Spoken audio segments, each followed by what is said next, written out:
The Lord be with you. And the Lord bless you. Anopei onyankopon asundwe enka mu nyina. Yema mu nyina akwaba. Yehusa adofo mu nyina maba. Sister Christiana Sa Anopei yadinchia kesiye edimao. Sister Alice B.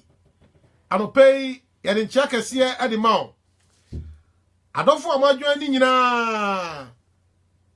Anopei onyankopon onka mu nyina ho. Anopei odofo ubeye nhira na anopei. Ade ba ko na yese o se.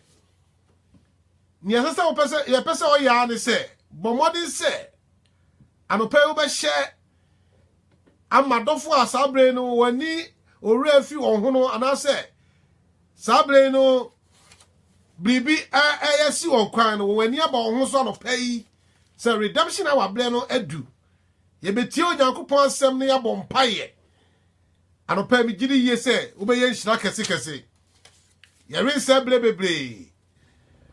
fa o cho sem no na ye kenkan nyame asem na ye mo mpaye ni eje dwuadie na se ye kenkan afri Samuel nwoma edi kan no eti a ye aduenu enum nchichemu miensa obetumi de afri 1 no na wo de aba 1 Samuel chapter 25 verse 3 odofo mayen kenkan onyankopon asem osina oberima no edinde naba na ne yiri dinde Abigail na oba no wo adwempa na ne ho nso ye fe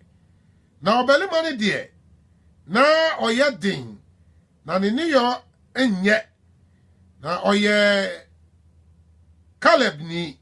hallelujah odofo maye kenkan biewe na obelima ne din dinaba na ne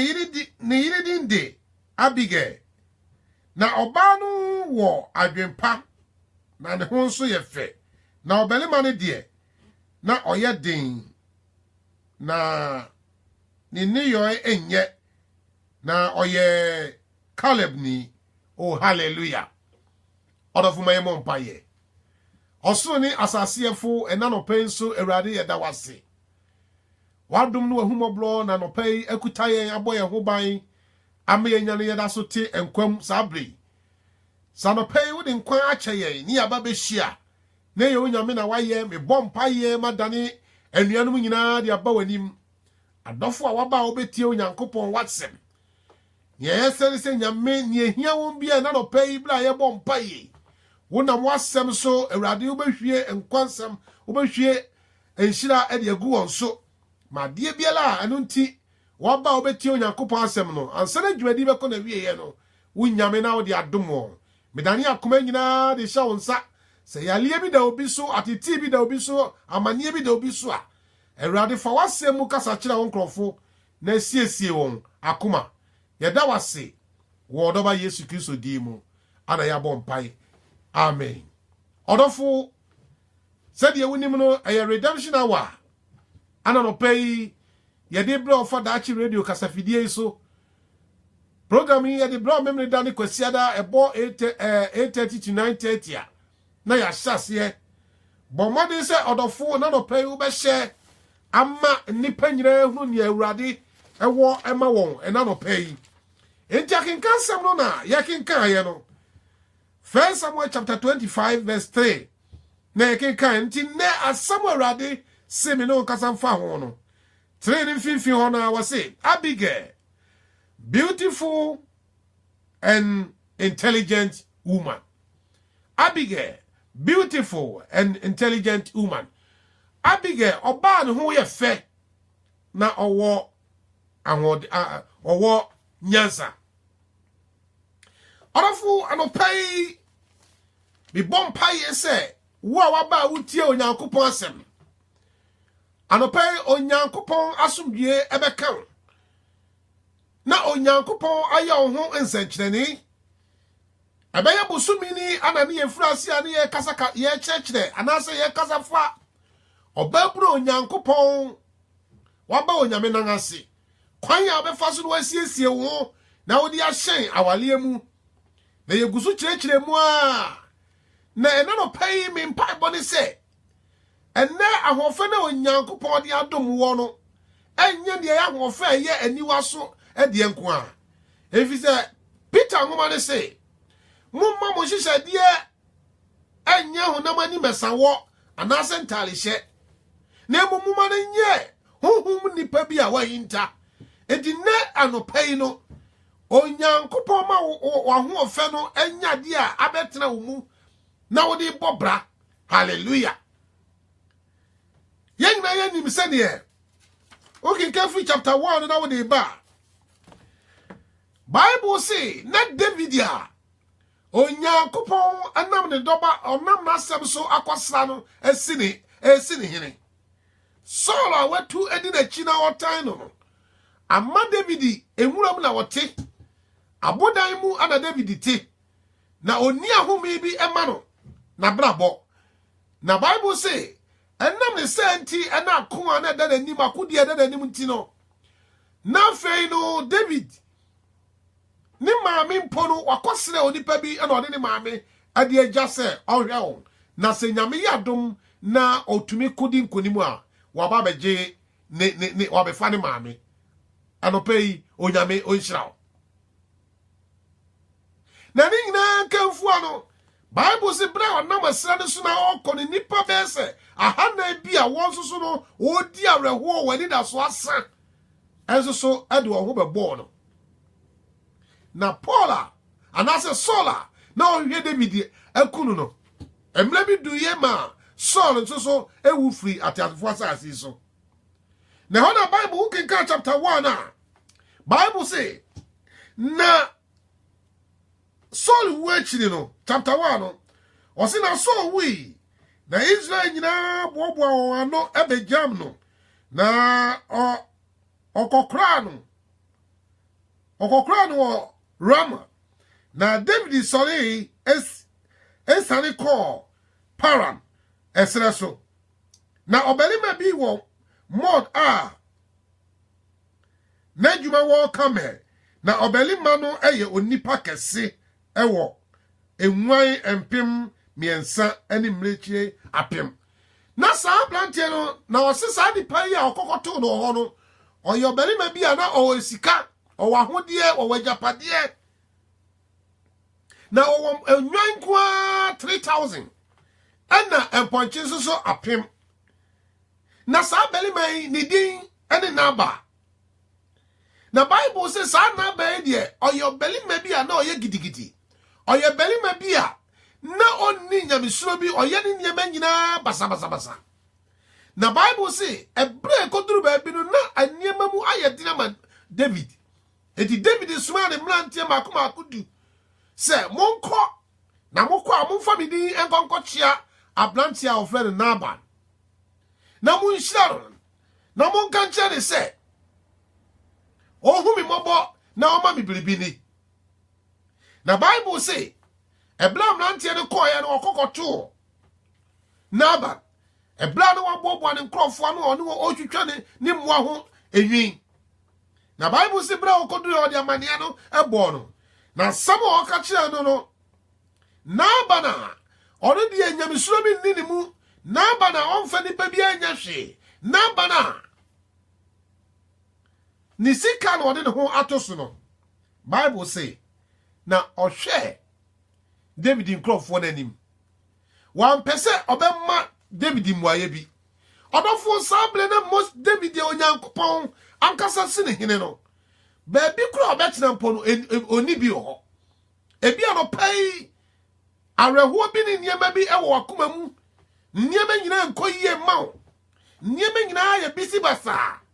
na onyankopon ankasa firi ni pemu asra David se omedi ohene na enso bra wode nwuchire enwonu guri tim na osra no ohene no na ba bi obetena mpo no ayadini wabeto otan kesie mu Saul a woye ohene no ahwehwe na ku no wonni ba bi mpo a obetena na onni ba bi akampese obedampo na ewura mu ne mepom ani abo mu na abaye ne trabia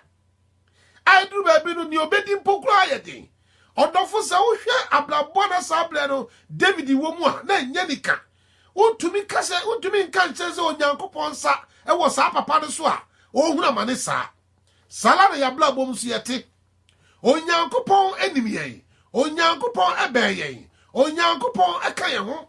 nanso sito na bia na niema bi abesisi awo yakwa mu ai maye ya adwene se onyame da mo wafiri yenso David wa nyesa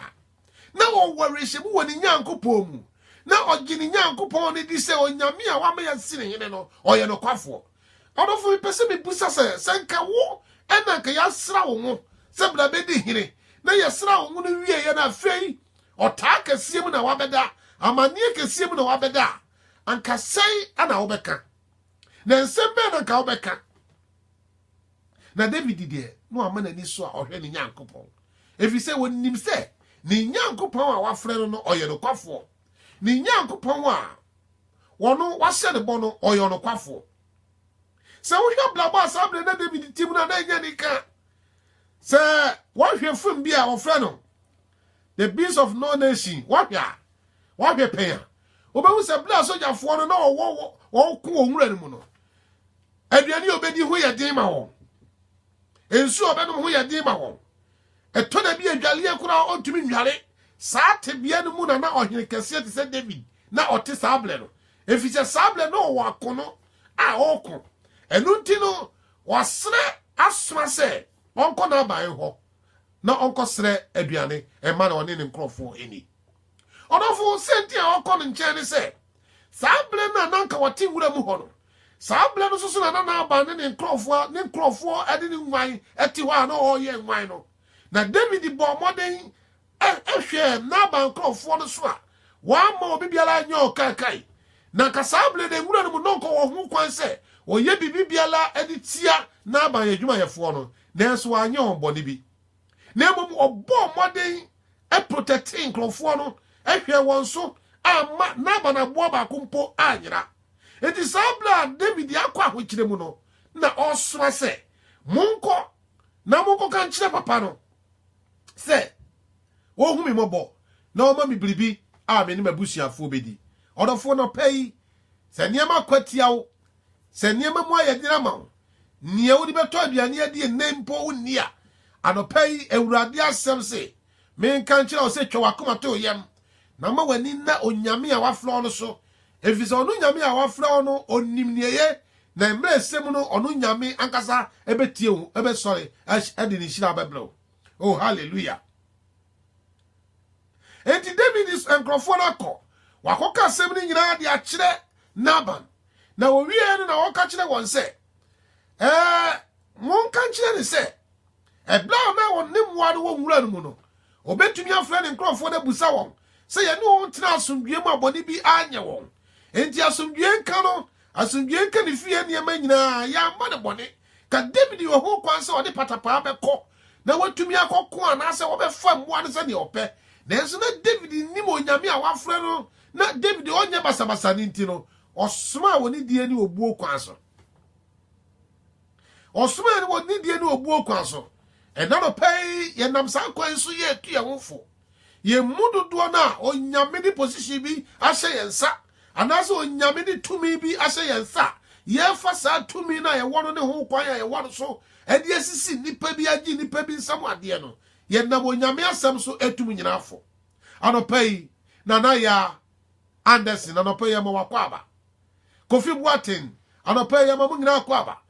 ne yesere se bomodi se obehye ama adofo so asabre no wo ontumi mbaye no so ahu ne ekoso na anopai na arehusem ne se ebra na aba koye no ebra David nkrofo no koye no Naban emwa na Naban san kan samwa eya reho eya tete eya hisem eya tenidie edi kire David nkrofo no se monko na monko kan kire David na hina kura ni David na hwan kura ni Jesiba aso no wote o manum no nim se obi wo ho ayefre no David ana empedodo ana ohine Saul tiase David na otikru oti ahimfio David ebra okokon right nti na opani na onim nanso obusan se hina ni David na hina ni Jesse kura ne ba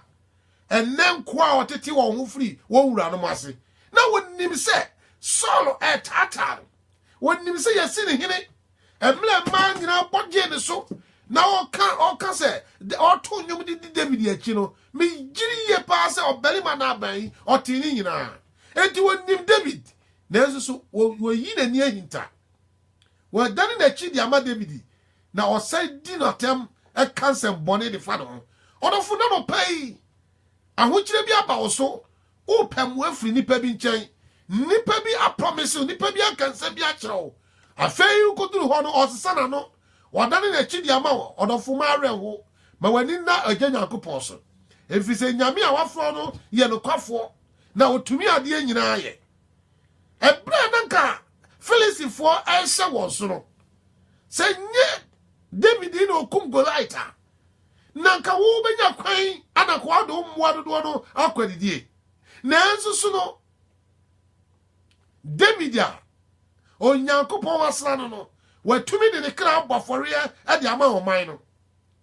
atumi akum Goliath na wo twa Israelfo empoa anopa wie nyimle na wo ma nipa nyina da ne nkoa wo ma nipa nyina ye din se wo ku curfew paya from 1979 ade bano amu kusa hodo esisi oman no mu ebono nsia ya giu pe afri winchan untumi nkobonte untumi nkoba bibia ese se ba bibia wo bia no ubomode se obekofie na sable no mu no na sa na Filistifo Goliath odi wo manim no na oye won na enso so no na obelima bi ni ho onipa bi ni ho betumi agina David yakola ye ne na ba ka kire ne se na hina kura ni David na Jesse ni kura eba no oni hwan na mimi mfa maduane a maye na me de bra me moa won wa atwitwa me moa anase madwuma yefo no eni no minna ma maku na masiesie eni aduane a me de bra ma paafo no hina ni David ya me mfa sa aduane emfa nkoma no enen ko a otete wo free wo wura no mo ase odofo anopai awurade asem se Abigail oba ne ho ofe na wasan wo nyansa anasa adwempa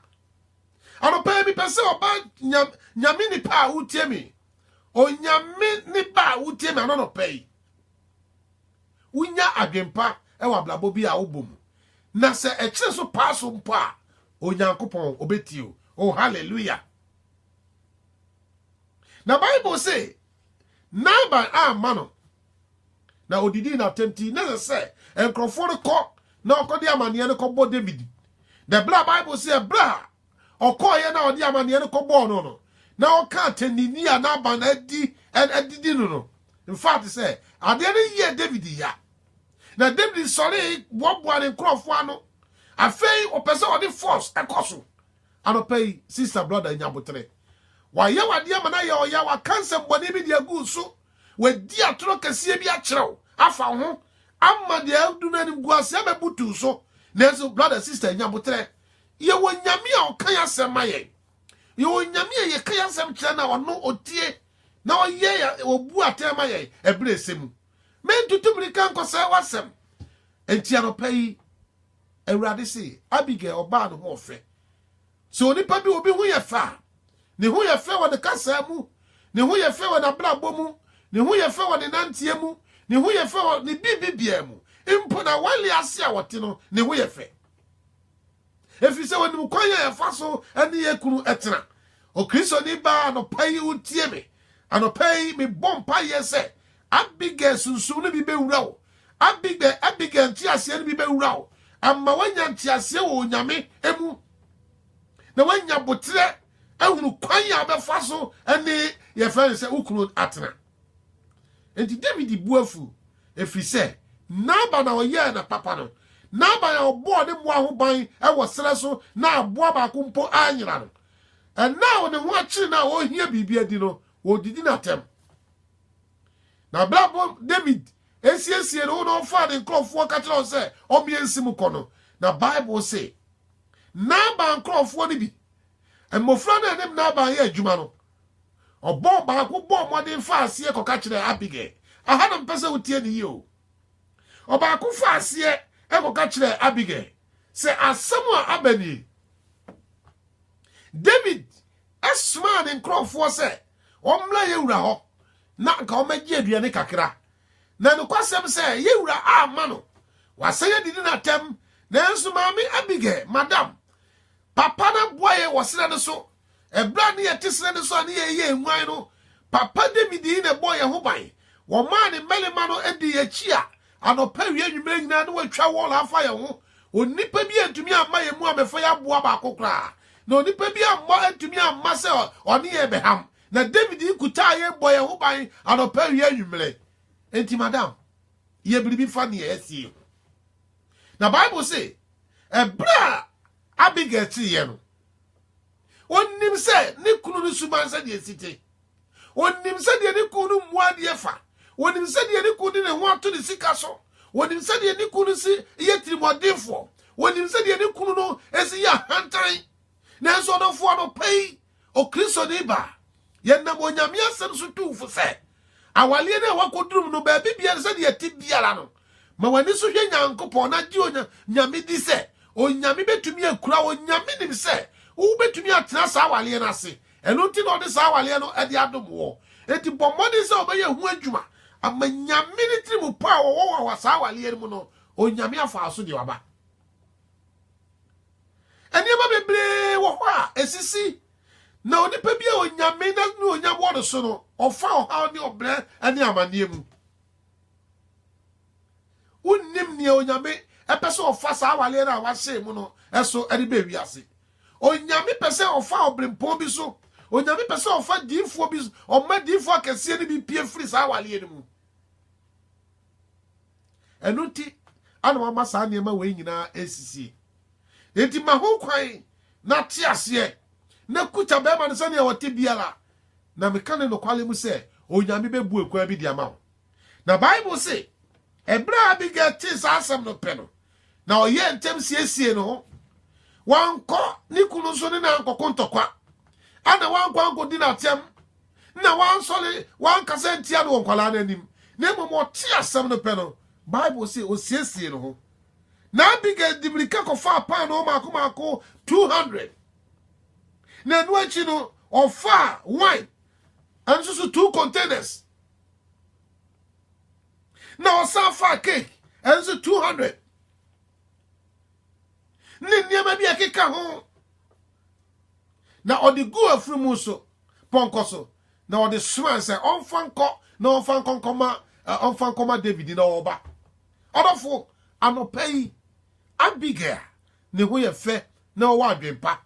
me pese onya na Abigail ho fe no ebi ba so minim se nya me nkrofo mo ho ye fe dada na emom na aka na adwempa no so onya me fanka mo nyansa no so onya me fanka ho ama watumi di atena wale no mu ama watumi di akrokro ukru e wakwa hodo nyina mu oh hallelujah the Bible say Abigail yendem na osiesie no ho ofa ne ma nyina kama hagia papa bi anopa ya mu akwa aba onyankopon wonhyira wo hagia onyame onhyira wo onyame ma wo Abigail sunsum ne bi onyame ma wo Abigail nyansa ne bi onyame enka ho wakwa nyina mu the Bible say na enkrofo ni frase ekoi so odi ade na ikakoma David tablets na David abobo an enkrofo anu a watu atere oba ni David abe oni abesei Haman eye Abigail kunu no na enso so ebra Abigail hu David said enkrofo ni ba na Bible say osifri ne ponko no so na obonu mu ase ebutu fam na oka asomdwe nsem egu ohini David asum anopai ye mudodo ahe ana sema ba ye ne ekru no ntemu a ye beto ye bu ase aka enhira na se abotre nsem di akire anopai ye mudodo ahe ana wakoduru ba bia obi ahyere bufu a obetumi anya nsem bi so agina na oka asomdwe asem na Abigail ye wanyesa na Bible say Abigail di nuani ani ado ensen enyina de command David na okasu yensem de to David asum ajuju David akoma eka David akoma to ne yam ma no kira ne sane ne kunu no osite odofo se eto ba bi na okoduru se ukru ekonye bibi a oni ba bomode se obabua mengu ku ani ma se woni pem men titi uku abedwam na Abigail to no boase na okrokro David eka David akoma eto ne yam na no na David nso so ehui na oda onyankopon ase se ono Abigail no tio enye duane ne kekempo a ode bra no na emom ne David da onyame ase enhira Abigail se wan mana ko kansa moja na angu wan mana ko disa ewudie no eto da bi na bufuo bi pa na obi pese ya bonia odofo Bible se enhira ne apatafo enti bomode se unue bi nam na tokọ bi esim ntam na asem no ne hu se belema no buafu oba no buafu wogina ba bi na wogina ntam a men susu jangum na emom bomode se obeka won banu no obeka sa nipa no banu na akomato oyem David da onyankopon ase na wo hira Abigail se watumi akasanka da bufuo na wankwanko kasa moja no aye niku na ba no wankwanko kanangu me gini ye pa se senka wo koya anke nipa wa ni na ba wo sale no so no ele twitwa mwa no ho nyina obi ani wa obenya ni tiri adidim ke nipa do obese wo oni uhwenwan ya odo akwa o twitwa wo ho enwa makoma 3000 and punches so 1000 ni na about 4000 enti workers ya wo ho sable na eye adwuma no enye workers ketwa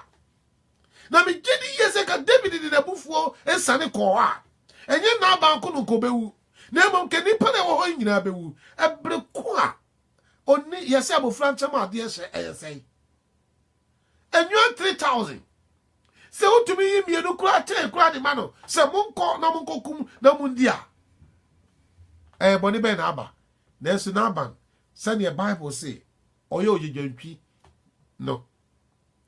wa mu na wa onitimu na timu odi so no onam so kasai wa ma asempapa bi MP anasa mmoa bi MP enfini mu ama David na Abigail di nyansa odi na ho blase odi na ho ofe odi kasai adofo no menua no ma onyame achem ade onyame achem ho blase kasa onyame achem kwan a ho faso ma faso kasa de wo obesi adada no de wo obesi ebu na no akasa de wo obetwe ne kasa mu nya odi akasa no sane obu afuti biala no na wakoma bafam ano pay nyame masa nyansa ni hia no emblam so wo ba bibiala wonam nipa bebre ahya waliem say nyansa kasa yi say nyansa adwiri ebi ni honti no wan wale de bi entokwa bebre na mu hunu se de obesi akasa se de Abigail kasa ya me gidi ye passe na ba suban ya oyi de no Abigail wonim ni dada wonim se ne wositi na me gidi ye se enye David nko no wapata no wadwudwu no kuma because Bible say ablante ni ye dwa wo mu ade oye jejentwi o kasa bum bum bum bum bum woni sikanti na me gidi ye passe na ne yire no abo adi abo no wakwa hodo nyina so o Kristo ni ba anopai ma wuku ablabo ho hia wate anopai bo modern se obema ukru ni suban ane ne ye obakuta so na watimi atimi ehunu kwan ya befa so akrakra no na Abigail eka David akoma eto ne yam na Bible say David eshira Abigail na bra Abigail sane ya okofie no Bible say okokoduru fie no na ojejantwie no wato ne ho pro fie ho wonom sa odidi amen wabro arofo sa woni ni pase etia anka die na nka obeye suba be na obeye mini mami bi na mami ni ye Kristo ni a woni pa bom wona de yemu wona solikum na ni kru nkwa asori na ni kru hwe ba bi da nipa ba ana eto da bia ye wasori da mu a otumi bowura son da mu ho obowura da mu ho ba be di asori penifo ni nyina atem esa be hu na mami no asori boko odi ahoblasie na da ye ni di ko wo hwe minti Bible a me kunu atetim e o manim no enya sam ketwa na esu ni nyina mu no ofre na odi mi wura aropa is Bible ka se Abigail oyo ba ne ho ofe na o wa adwempa eye no kwasem trudo a chinyie biala nim efi se nyina adwempa na ho blase a wo wa nka bele mati se na aban obele no wawale no obele ma di sikanti omu obi a onfa ne ho nto obi onni obi biala ni asem ne bana kuma mu na ne bana adwene mu no eno na oye na so Bible say Abigail odini nyansa odini na ho blase ejuju David akoma anopai ye kanfo agye Nyankopon ade ama ye di Yesu Kristo hu adanse ade ama odofo ewiase ye honam ne ni moja de tiwe yase onipa biele ntumi nsole nya di pap ade biele opese ade bi keke ade se Nyankopon de adom no na wo Nyankopon no won apam no ade nyina be di aboa won na si oyi nti anopai ye pese ye no kasa ni etwa wakomantri oyam na ye introduce Yesu Kristo di ma na Onyankopon ba wablabom se onyame ba wablabom a eniyema nyina ba ye boko eniyema bi wo ho a esese okama no tumu a so obetumi aye sa ama wo hira no atumi aba unim nyame nti anase hunu Christ nti no eniyema nyina mu no na wa ye gidigidi na enhire wo mu no na apia firi nkyɛn anopai ye pese Onyankopon aso bie ba wo nkyɛn edi se wo tie mi na anopai na se wo fa ye na Awurade Yesu Kristo se wo wura no wagye nkwa anopai odofo me kanfo Awurade Yesu Kristo di ama se bra ne nkyɛn ɔno na wo nkwa ɔno na wo da nkwa ɔdi ma enipa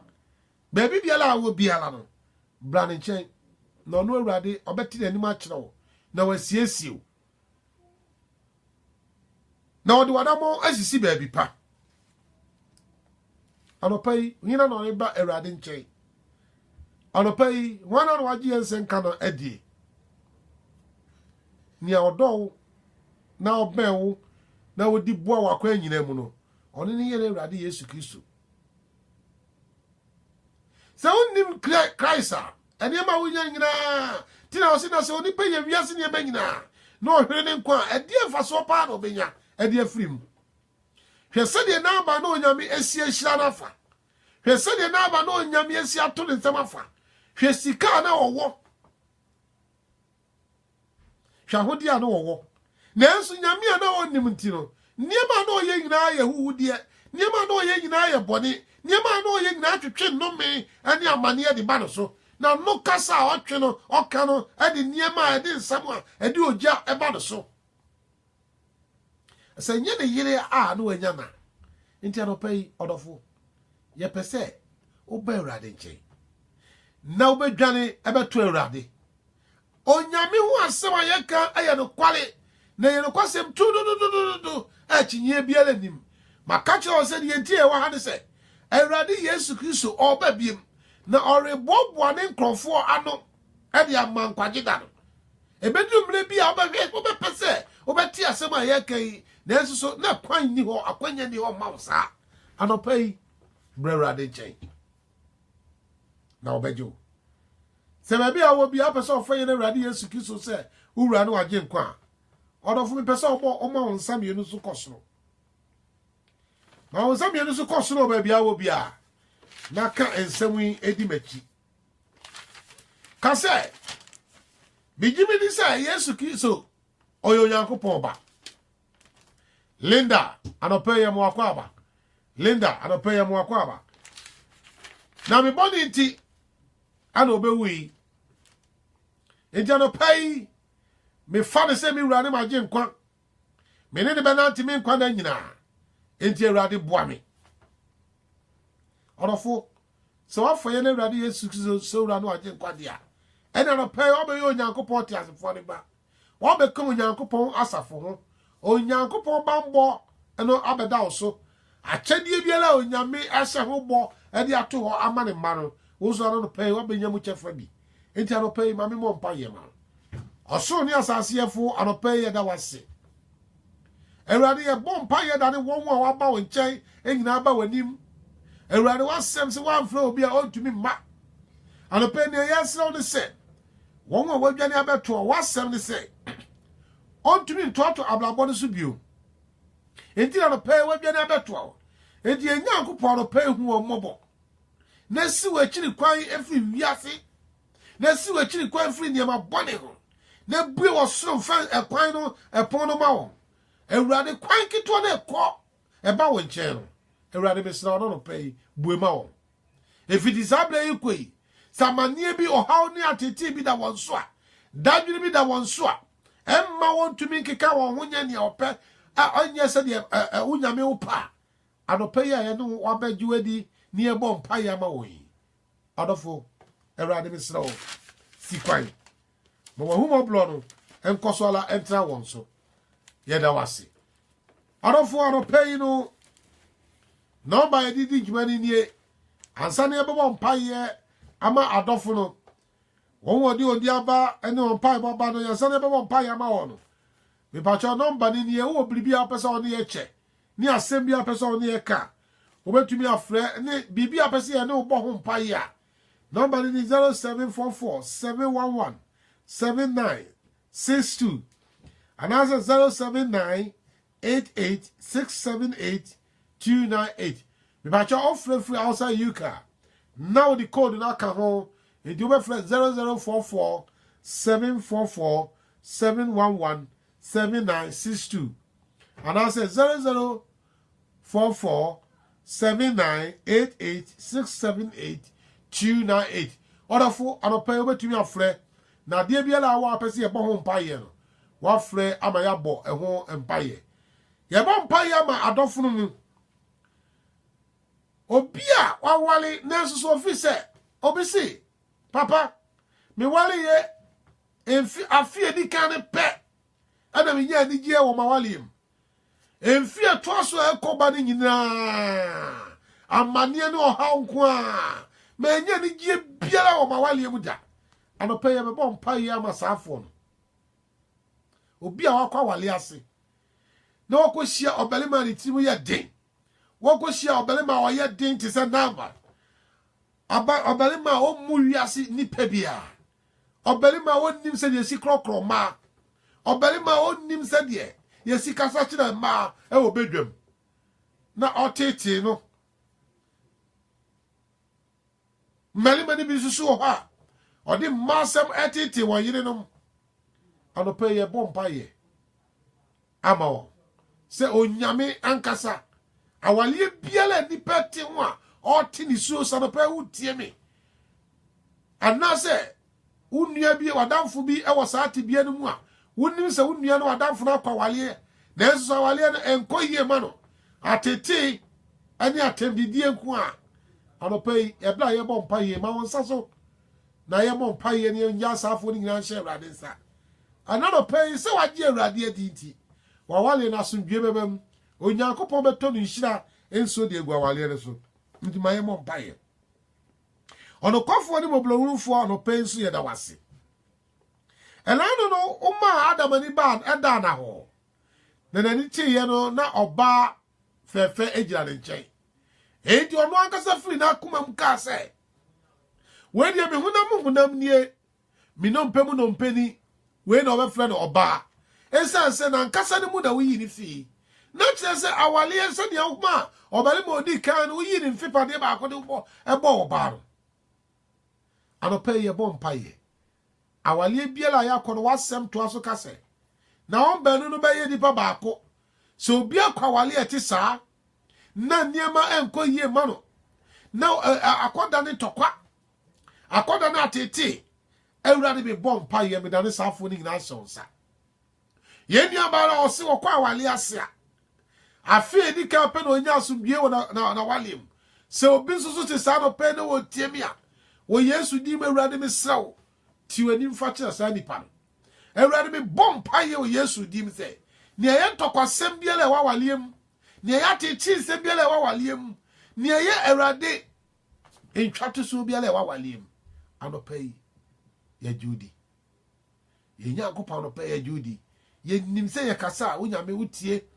enti anopai ye gina mabɔ mpa ya dane awalefo nyina ba awurade wo nkyɛn ma wasomdue no anya adwuma ɛwɔ wo mankyɛn ma wo nhyia no anya adwuma ɛwɔ wo mankyɛn ma wadom no emusu ɛma wo ma awurade enhyire biale wa waliem se ya wonti na mantokwa astarte wa walie no mu a anopai akyɛde papa nyina afiri wasafo awurade ye bompa ye se ye furu biale mu ato e wa wale ase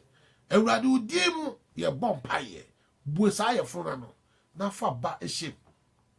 onyame tiasefo die no nyam enano na hana odi suni arewo be pie wanim na okana asem de kyerɛw na nyame a ye kasa kyerɛ wa nyame wutie no wutie na o ye na koso na busa de ma no afi koduru bibie mu no na nyame o de ma ahyɛ furu anope obi tie mia afi ko bedu sesebre mu na obo awo ho mpae a na ososo anyinsa wo ba e de ahyɛ Nyankopɔn din anuonyam efi se ono nkuto ana otumi ye de obi ntumi nye bida amma wawale soso atumi atim awale ati na woku bu anim tia awoti na woku bu anim tia sika semti na woku ebu anim tia anopai ye bompaye niema biala akotwe awale no akotwe ntokwa ba awale mu no awurade anopai ye sikwan na ne yesre ne se wadom ebeye kese e di ama won anopai ye koso biam ya bompaye orofu ye koso biam ya bompaye atimode sunsum won timu ya dire nipa bi wo ha atimode fite on sere na de mane kan jose wo bi da nanso san krofo ne krofo da bia won de opo obi ade agye anopa ye bompa ye otisa sa kira usuban ye bompa ye adane ye busia ye namfonom ye nkrunum se atimode sunsum bia la te wom so ma otumi botimode fite wo kura mfa no ho abra na ba no bo sa atimode kase wei e de a kire ohene kase David no Bible say ne yiri ko fie na wa topro ofie ho wadi dia me ablose tam ontumi nya ne ho hwe anopa ye bompa ye wo watimode susum ewo won so no sa onnim se ontumi ncha de utimi ye dire nipa hu nipa mobo a anopa ye bompa ye ma won sa so wo oti won onnim se de abraba a wowom anopa ye bompa ye Enyo Nyankopɔn wasɛm ye no kwale anopa ye bompa ye wo Yesu di mu na ye dane atimodin ehyew nyame tiasefo nsa awurade atimodin ye atimodin di nipa ko sayim anopa mi bompa ye se won aniema bi afọ wadwene ne won tiase no mu ma eye dire ma ne se obeye nipa bi adoye wonim da no ti bi kura da anopa mi sira awurade hu omobo Yis shewdie no nyamo saafo no so na te wanim kire san krofo no me Nyankopɔn no ma bankase anopai ye da wase wo ye me ye wanwan na wo ye me buso anopai ye bompa ye se ntoda bi nipa na nkase fini mu ennim se eti nkase se o ye papa na enso so na biribia be si ni kwan awurade nye sunsun efiri wo enye sunsun a eboa wo nyame wadwuma no sunsun me bompa ye na anopai na me dane Timothy fu nyina e di ba wani awurade shewdin anuonyam awurade shewdin anuonyam me niema nyina wie peye en show nyame tiasefo din anuonyam ne fa na ase ayeye ene nkamfo efa ma wa ya de nyina wie anopai obi tie me otini so odi areho e won nsem bi ho asafo awurade da wo nyina de ba wani awurade kosola fansa to akoma so kosola na chichiri won were kosola na hye wonde kosola na hye wonde kura won so Jesus ma wadom e koso nya kesema won na people wani wam ni so nyina orofo ye bompa ya dane won a o hye awale am so ade aba awurade anim Ehu ye. One she ye no kowale o berima bi o te say naba. Berima timodin fwa. On feli nipa bia wa tiase fo so. Ye bom paye. Wo frase wa ya baba wa obedu awale blim. Be bom paye say nyame onti nanim fa nkyere o. Me nuanom mba Kristofo mo hu hia me. Efri say enyema kitikiti we na me nipa firi nyame na ngase. Awurade ni moamo na mo nsanka ne mo hwehwe mu kununom. Anopa ye bom paye. Ono kwafo ne mobrohufo. Ne yesre woni. Won wo aduru awale a obekọ aduru awale mleso. O peso o sha awale mu. Asafo Awurade hu wo mobo. Yi won bele man kasa wo yi won fempade e de bo won fama won. Ama wasetena na no aye die beye e be hye wani onyam beye nhira. Asafo Awurade e bele ma obatete no de. Anopa ye bom paye ne esi kwan. Bele ma ono no de. Era no paye bom paye esi kwan. Nyame ne yesere se. Safo yi nyina Awurade be di aboa won. Na wate wanim e de a kire won. Wa ma niema nyina e de aboa won. Awurade yesere di won kan e wa niema nyina mu. Afisese na wo de wadom. Afisese na wo de wahumoblo. Afisese na wo de wadoye ahu mamobo. Sania wo kan se na ebufu mu so na me de be wunta wo no. Na enso me de dado ye be hu mobo no. Me gidi ye na me jiu nya me tiasefo tum. Se afi be ko ba biem no Awurade na wa ye onkrofo ho nsajane. Wo de wofo so nyina chewo. Na wati wani de a kire wo. Ama Awurade Unshira akoso ayejuma. Order number no da sola 0744 711 7962. Owe to me afre na ni opese wo ka biala. Ya ma kwa mo aka. Bibi opese no bo ho pa ye bia so no. Ya ma kwa awaka ne no bo ho pa ye. Wo bibi a adasidie bi so a obetumi afre na on wadi ya ma kwa ama wadi sa adanse no. Afre ye bo mpa ye. Ye bom paye. Ahokyere be nipa so a na emme nipa nyamesoma ye dini ama won. David yakoko gira pempenso bi a. Sabre no ni di obedi mpo ano ye di ma no. Nipa over 400 ana ka no. Ebro sampo ano no onam. Ni obedi di obenom ehwo ye di ama won. Anopa yi utie me. Ni oni bi twa bus pass kura enne anadwi woni bi. Nyame a ma kwakwa de bi ko hwe odifo no wosuo no no e na no pay no say nyame no ankasa enyons ensanchane wo ho nyame a ma kwakwa de bi ko hwe ni odifo no wosuo no say nyame no onye ensanchane wo ho na onyame mu ekwa bi fema ansana dwedi we ko da wie no na onyame abie kwa bi di ama ama so ani age aho kire bone enye ndi ye bom paye David yakoko duru ba bia na ni da so nyina sa ye ya promise ya sini hire na enso so no akonya ne to nyanka so atete amane ewura mu na oda to da bia otumi busa ho se entu me ye yie ni enti e be ye yie ni anopai me ka no kwale mi kire ho odofo ebesi yie ori mu ubenya kwa no aka Awurade ne ye de akire nti odofo me mo mpaye ye bom paye wo wa ho kire me ka se yala obi adwuma sei oti hu a woti ni su a anopa ye bom paye nyame se ansa Bible se ensa anya adwuma no me saasa no edidi edina no paye bom paye na ne ye sere se o nyame ankasa omu ekwan efama na oma wadwuma obeye ama osuso onsako no ye bom paye odomfo ne moblohufo ahokyere be nipa so ebi adwuma sei asem ama abla asite mu adadwene ni atete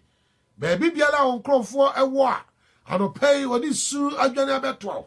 Awurade people wani wamu ni su na bu ekura bi fama won na manie nyina nsi wonye onokwafo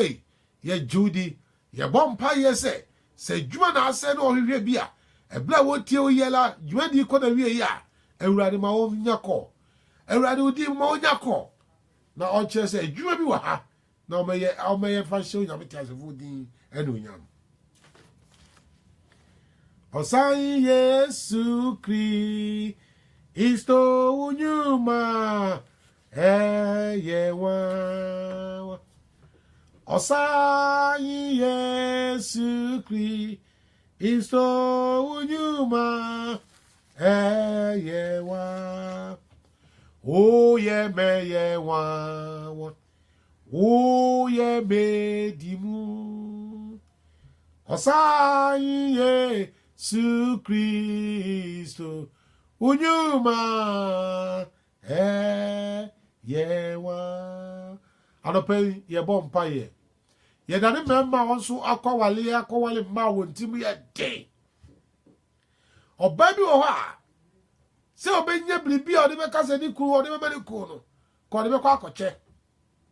abonte de wana mo ni pagina nim se oya ade yiye na eba no o cha ade na omi onie na so bele ma ona tifie ni de o hu ni sa enie me wo fie no sesa kwa bonte na mo so ode bi be bu okunu ama blabo ma ye bla ama won de lalai anope ye bompa ya masa ma ni nyina adwene yakopɔ fa onsa to onso Ewurade hu omobo Ewurade ade biela akoma de biela da wo mu anope ye de ensa to so ne ye dwudwu sa akoma no e wo din mu ma wo hira wasomdwe emla o maso e na won hye onyame ti asefo di enunyam anope ye da wase anope ye da wase ye bompa ye twa to na wotwi mu Ewurade nti na nim kiraw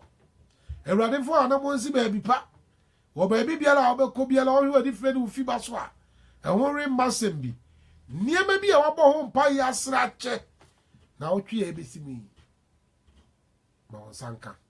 o Yesu Kristo di mu ye da wase anopai orofo sabre yebre no ayebe nyame aduma na Christ ama ochina Ezo ye wa ha said ye nyina ye nim no Saturdays no de enkwa na ye ba TV ni so na Sundays de ye ba radio ni so pe enti mo a mo hwe me ti Facebook no TV no o kira anya de a obenya me wa ha obetie mi keke obetie mi afa radio ni so pe eye dwadi e redemption a dwadi ni de bra wi eye de bra me da ne kwase da bia bono mo twene fa ekobo no nkura aya bomodin se obehye o program no ama manfo ahunu ne ye onyame ye wo dachi radio iso na se Christ ama o kire ye be se hia bomodin na pasol bi ko me personal number no ma me fan tudwa ne me kan ye nyina no wo nsem bisa bi bisa me